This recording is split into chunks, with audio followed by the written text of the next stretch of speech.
un sistema que garantice el ejercicio de todos los derechos. En ese caso tenemos que representarnos, entonces, una fiscalización, como ya decía, muy fuerte, un procedimiento administrativo clarísimo, desde la concepción de que estamos regulando un acto administrativo particular, que es un acto administrativo de orden electoral, un sistema de reclamaciones a la jurisdicción para la protección de los derechos, con un procedimiento simple, con posibilidades de dar respuestas oportunas, y por ahí creo que son los lineamientos básicos. En fin, por cierto que habría muchísimo que precisar y sobre todo mucho que escuchar en estas materias. Muchas gracias. Muchas gracias, ministro Brito. En efecto, ha señalado algo muy importante, las sanciones o los incentivos negativos. Se ha considerado también, se ha hablado también de multas, de sanciones financieras. Son el último recurso. Y me parece que también en el panel identifico una preferencia por la prevención, por una mayor transparencia, por una difusión de información no solamente veraz, sino oportuna, en tiempo. Eso creo que hay que subrayarlo. Y por otra parte, habló también el ministro Brito algo muy importante, desde una perspectiva legal, identificar específicamente los bienes jurídicos que se afectan en una situación irregular o de violación a las disposiciones legales.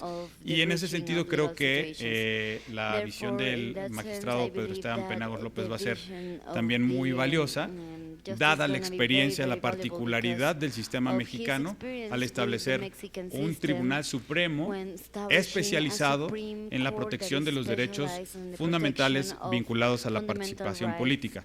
Y desde ese punto de vista, magistrado, le pediría si nos puede dar una reflexión. Gracias, magistrado Alberto Guevara. Bienvenidos a todas y a todos a México.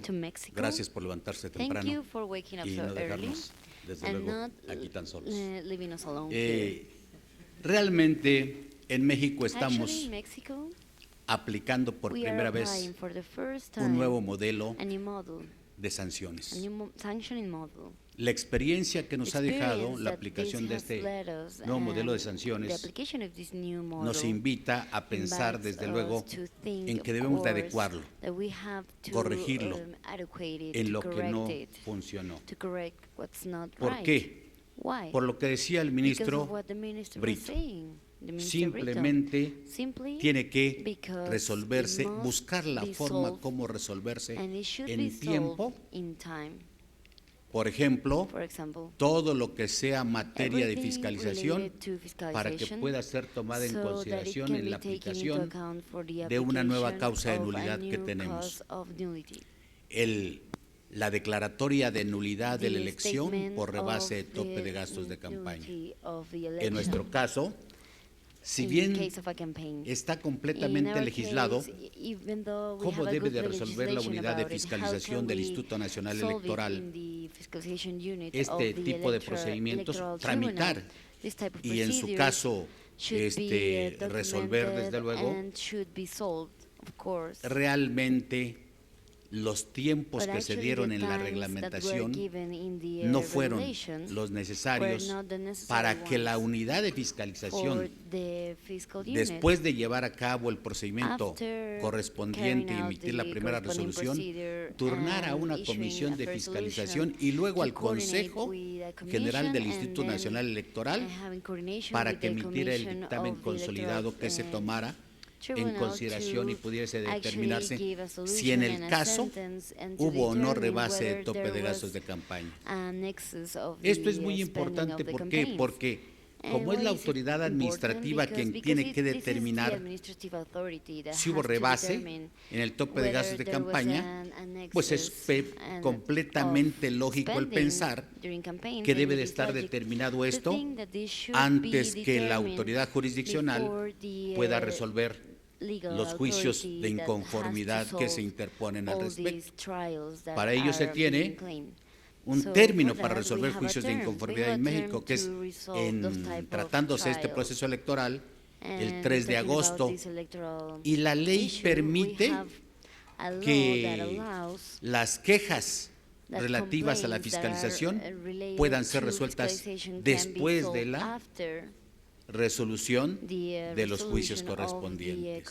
Esto fue corregido en principio por la Sala Superior del Tribunal Electoral, determinando en jurisprudencia lo relativo a que esas quejas deben quedar resueltas con anticipación.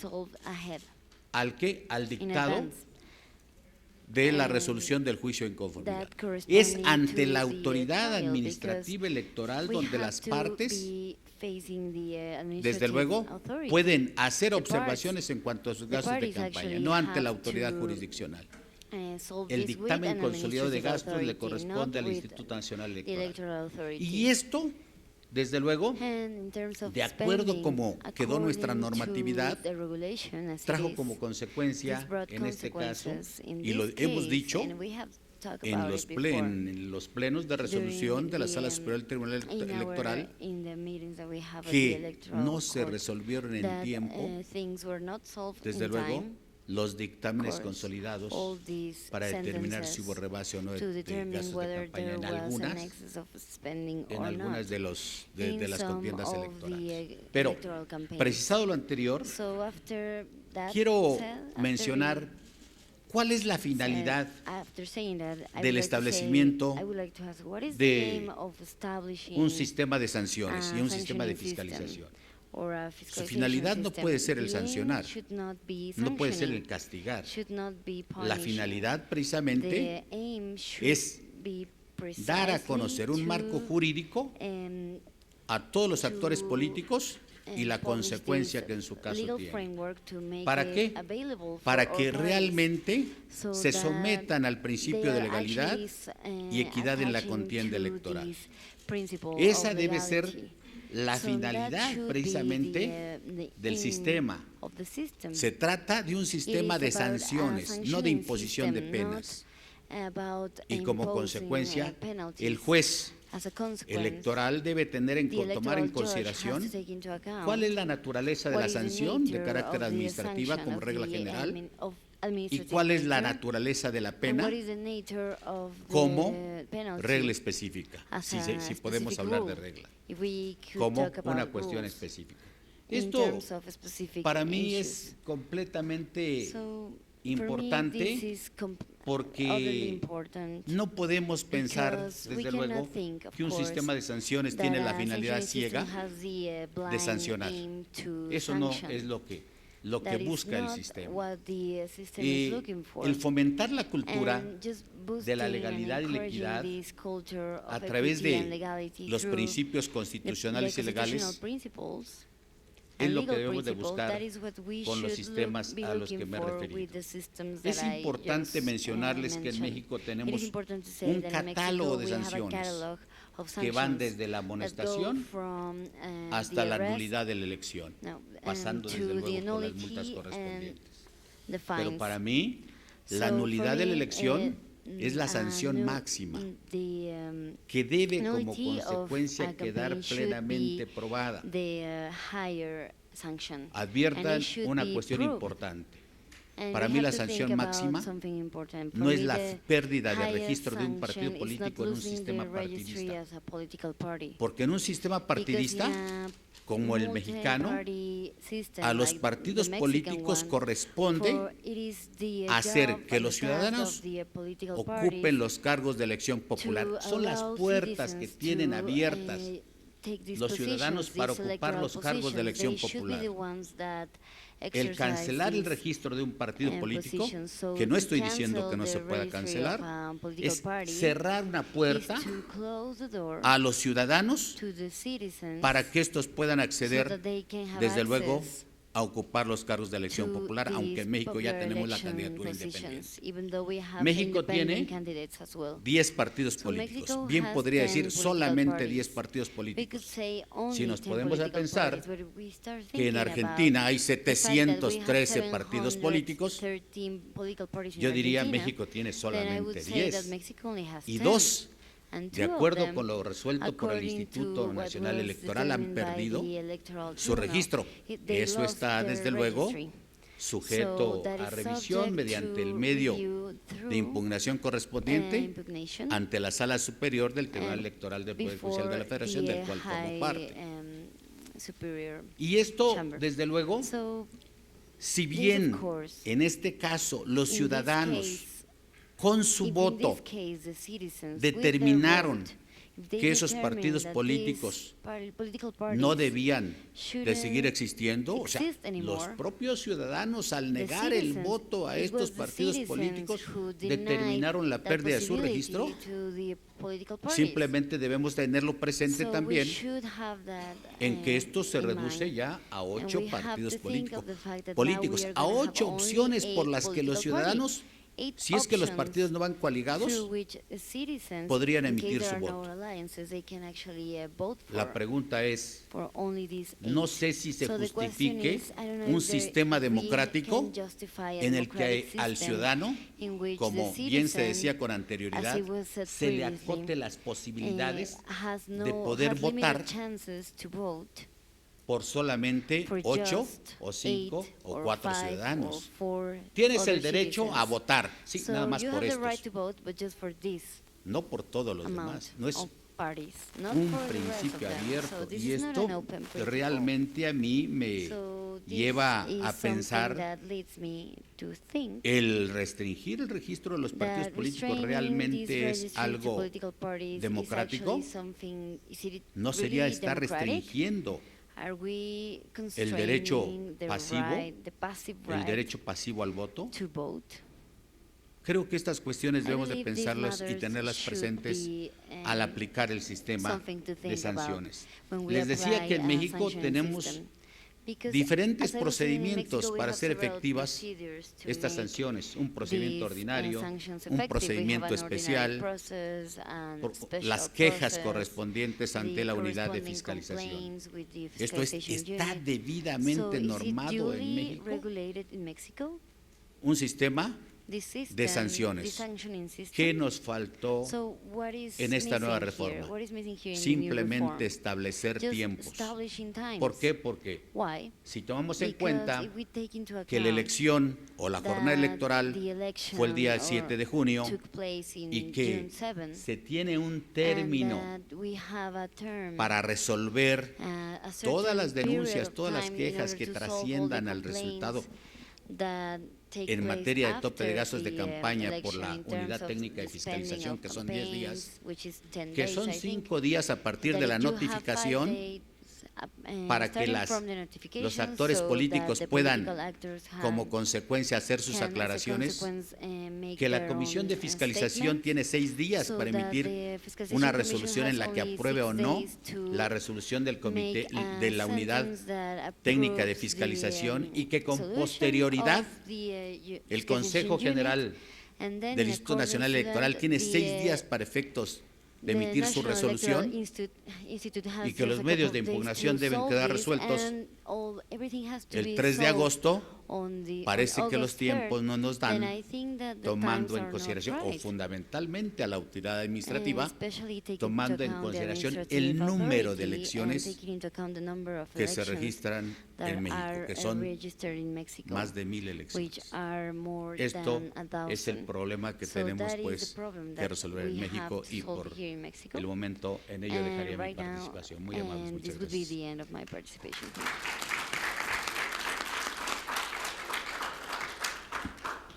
Muchas gracias, magistrado. Quisiera recuperar un par de líneas de lo que dijo, muy importantes. Habló de algo que no habíamos abordado en el panel todavía, y es qué hay detrás de este sistema de sanciones, y es el principio de equidad en la contienda. Es decir, las sanciones existen para garantizar el mismo piso a los actores políticos que participan, y el principio de legalidad, es decir, que haya certidumbre entre quienes participan respecto a las reglas del juego. Y en ese sentido quiero también regresar a una contribución de una colega que está aquí con nosotros, Lisa Klein, quien nos hablaba también de la importancia y la implementación de este marco legal. Es decir, hay dos dimensiones muy claras. Y vuelvo también a la ponencia del magistrado Penagos para abordar esto. La legislación en el caso mexicano pretende resolver una serie de problemas con un mecanismo de coordinación entre dos entidades separadas, la autoridad electoral administrativa y la autoridad jurisdiccional. Hay una tensión en ese modelo al tener que resolver rápidamente para garantizar también que quienes hayan resultado electos ocupen los encargos que les corresponden. Pero también los tiempos tan apretados pueden generar una saturación en el sistema, pueden generar una serie de conflictos que seguramente también tenemos en otros países. Y para hablar un poco más, empezar a encaminarnos en el panel y posteriormente pasar a participaciones de ustedes también en la audiencia, quisiera que empezáramos a avanzar un poco sobre, ya identificamos o hicimos un diagnóstico compartido sobre el problema, sus principales características, algunos modelos de cómo enfrentarlos, qué estamos protegiendo. Hemos contestado todas esas preguntas.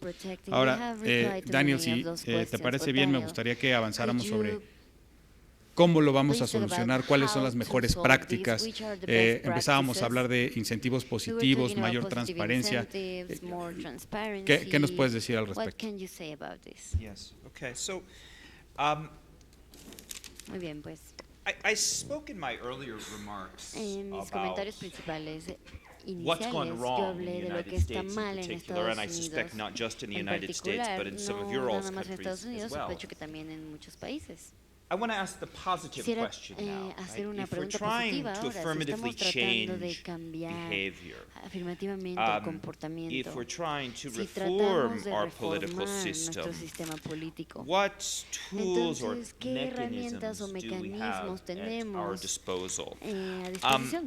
Let me talk about three Déjenme things that I hablarles de think tres are cosas que components para mí or son los means of componentes achieving o los medios para reform. lograr esta reforma.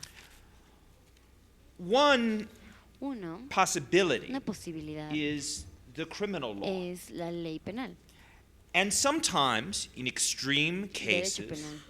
En algunos deployment of the casos, criminal el law desplegar is este necessary. derecho penal es But necesario, it is important to pero también remember es importante that recordar the criminal law que el derecho is a penal very blunt tool. es una herramienta Moreover, muy, it digamos, depends upon the contundente. existence of Y an depende de la independent existencia judiciary, de something that was alluded to earlier. del Poder If you Judicial don't también. have Por lo tanto, that, si no se tiene eso, well, criminal enforcement entonces, can do entonces a ¿qué lot tipo de more harm than cumplimiento good. penal I will puede say in the ser? American ¿Podría experience, hacer I más do daño think the que bien? criminal law has Me been parece que one el of the derecho means penal by ha sido which uno de we los dealt medios with en these los que first hemos generation podido of lidiar con problems esta of primera generación bribery de and problemas electoral de fraud. So soborno I y don't de want to fraude be understood electoral. as suggesting Entonces no that the quiero que se me criminal law entienda should que never be used. But el derecho again, penal no it se debería depends on an utilizar, pero independent judiciary. depende del problema judicial. Second is something that you Segundo, just es algo alluded to, Alberto. de lo que tú ya hablaste,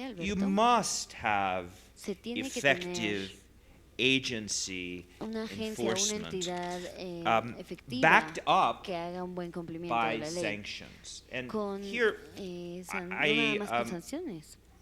might respectfully Y disagree or yo, push con back, todo as we respeto, say no in the estoy de United acuerdo, States, como decimos en just a Estados bit Unidos, on en something en algo that que- my distinguished colleague Judge Brito Cruz said que a few minutes el ago. juez I mean, Brito Cruz I think mencionó. that sanctions are Me parece que incredibly las sanciones important. son muy They're importantes. not an alternative to No son una regulation, but they go alternativa para la hand in hand regulación, with regulation. sino que van And mano a perhaps our mano con difference la is regulación, merely y tal vez la semantic diferencia or es un poco semántica. an issue of translation. Tal vez es un But asunto de traducción, whatever rules and pero regulations you have, cualquiera de must las be reglas backed que se up by tengan o normas que se consequences. tengan se tienen que those respaldar por consequences can be consecuencias. positive Las consecuencias pueden ser or those positivas consequences can be o también negative. pueden And ser I negativas. do want to y si quisiera go back to and applaud regresar y the aplaudir list of a esta gradated sanctions lista de that sanciones Dr.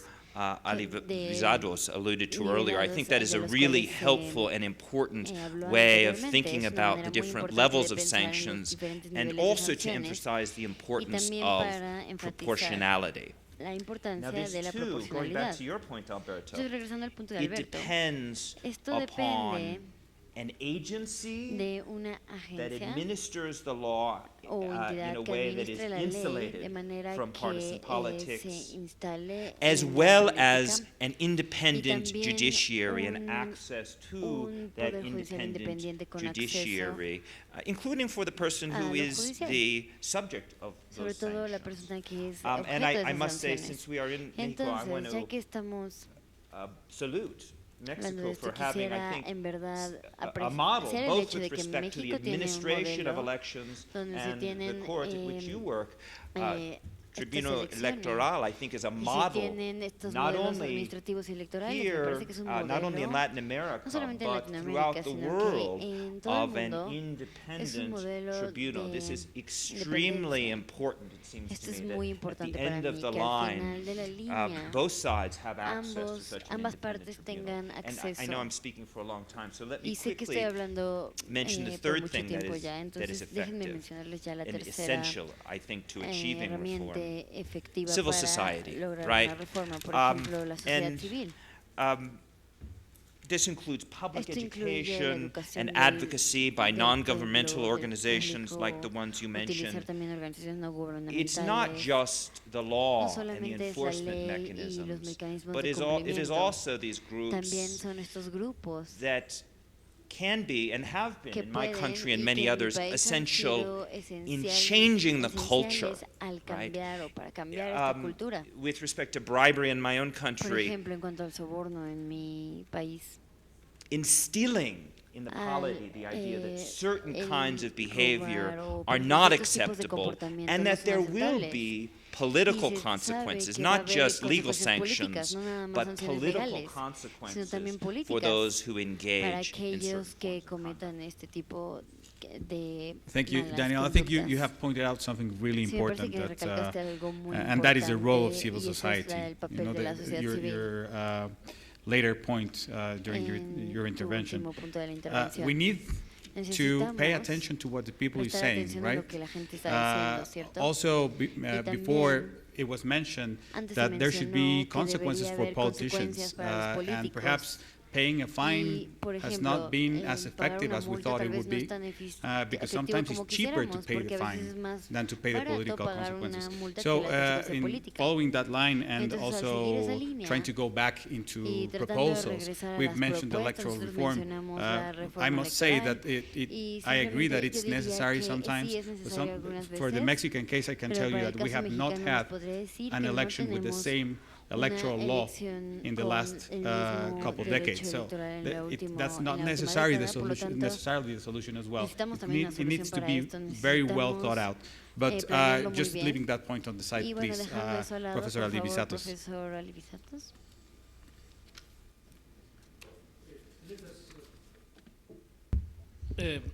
Try to compare the experiences. I was amazed in this conference to hear that in Latin America there is a tendency to create special electoral courts. And in Mexico, this is not the case in Europe. In Europe, we have the normal courts, the usual courts that settle electoral litigation. However, we do have specialized agencies with power to supervise procedure, control finances, auditing, and so forth. So I must admit that for the first time in my life, during this conference, I put myself the question of whether electoral issues are so specialized that they need a special court and experienced judges in that specific field. That could be the case. I must say that I'm a little bit divided on whether or not this is the good solution. However, from the point of view of comparative law, it is worth insisting in that difference. Second, as far as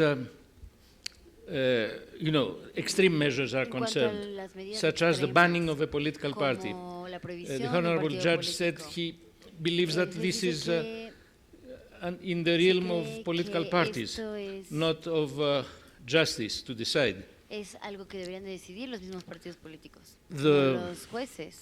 I would tend to say that whenever political action cuando una acción política does not simply resort to violence, sometimes, for instance, a demonstration of a purely legal political party, which, due to some extremists who do participate in that demonstration, break some, create some difficult circumstances in the center of Mexico City or whatever other. I'm not talking about that. Whenever a political party advocates violence as the substance of its program, and neo-Nazi parties are that kind of parties, I believe that there is a problem of banning that party.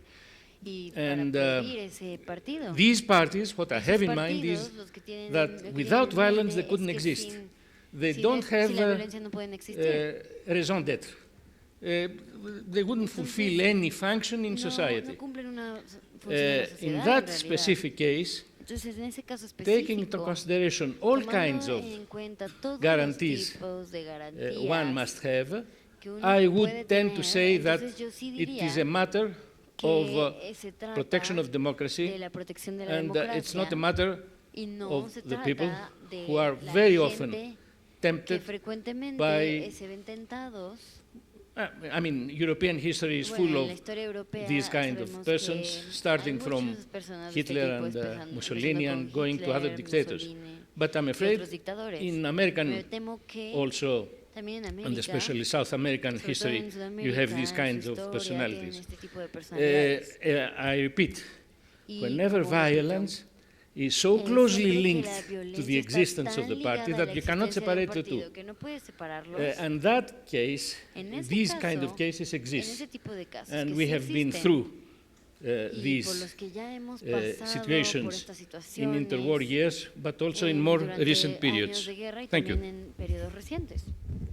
Thank you, Professor Alivisatos. I think the debate around the sanctions, the size of the sanctions is quite interesting.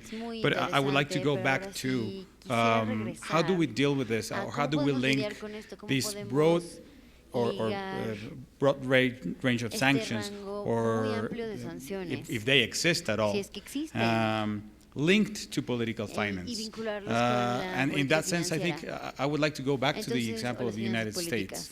And we've talked about the challenges very broadly. And now, with your experience, Ms. Rebel, how do you envision solutions towards the future? Let me start by giving everybody a picture of what we face in the United States and what we're seeing clearly now as the 2016 election has already started in full force for the last few months. The Federal Election Commission has 6 members. No more than 3 can be of one party, and it requires 4 votes to take any action whatsoever. And while we do have access to courts, I mean, I think the issue about access to courts is really important. We have limited access to courts. It's not, in my view, a very fulsome opportunity for people to get a fair hearing if our agency doesn't act. What has happened with our agency, and I think it was alluded to before, is it is because the members are, although everybody is confirmed by the Senate and appointed by the President, actually 3 of the members have been appointed by the majority leader of the Senate, who does not believe in campaign finance.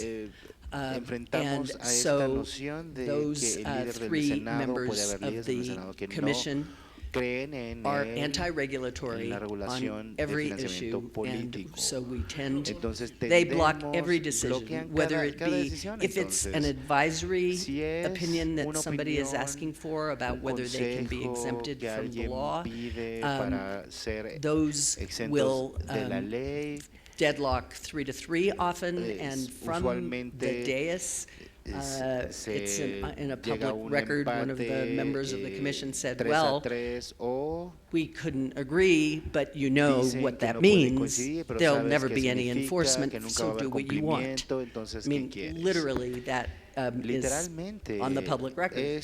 And so, you know, we cannot deal with the significant issues that are being presented in the campaign now. And what those are, for us, I mean, I think, you know, we don't usually deal with knowing and willful, so it's the criminal court, the criminal division, the Department of Justice that deals with true fraud and other more serious violations. But what is happening in the United States, of course, there are 17 candidates on the Republican side. There's about 4 on the Democratic side.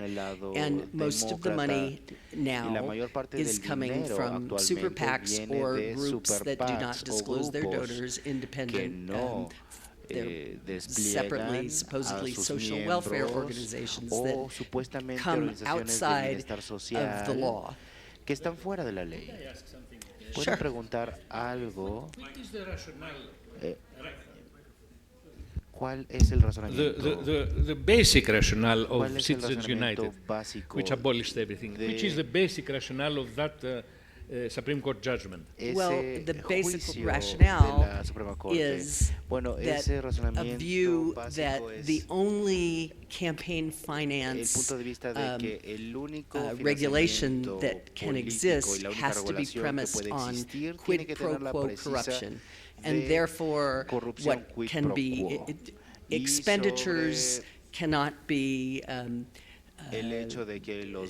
regulated. There are unlimited expenditures.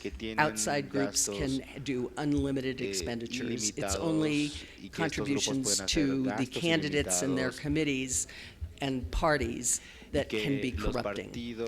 And as a result of that, what has happened is there are unlimited expenditures, but the court said as well in Citizens United, disclosure was important and you could not have coordination between those groups and the candidates.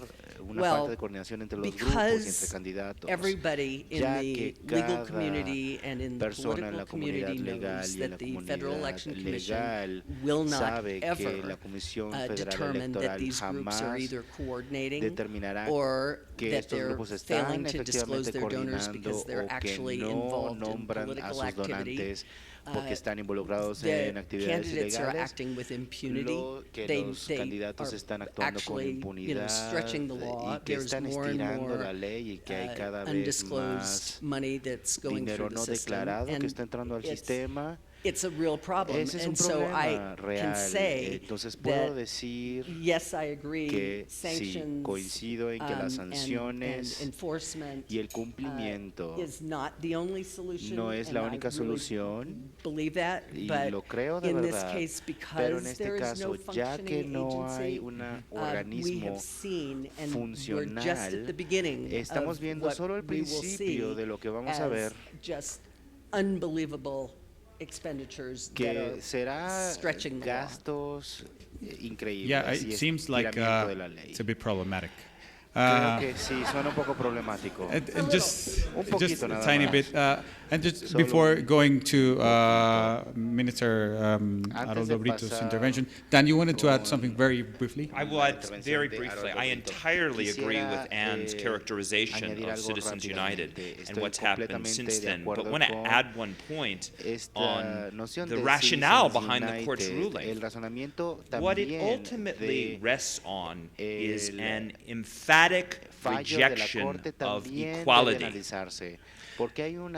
Congress and state legislative bodies are not allowed to limit spending in order to promote equality of access and influence. That is the basic rationale, and it has actually been a problem in U.S. constitutional law for almost 40 years now. And I think the United States is very much an outlier in this regard, in its emphatic rejection of equality as a rationale that can ever justify limits on political spending.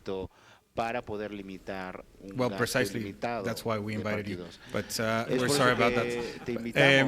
Ministro Brito, si ahora también Chile tiene una larga experiencia, tiene el Tribunal Electoral más antiguo de América Latina, y desde su perspectiva como ministro también, creo que hemos subrayado en la parte legal, hemos subrayado también la importancia de tener, de cuidar el principio de legalidad, pero hacia el futuro también, desde la perspectiva chilena, ¿cómo podemos proteger mejor esos bienes jurídicos que usted mencionaba al principio de su intervención?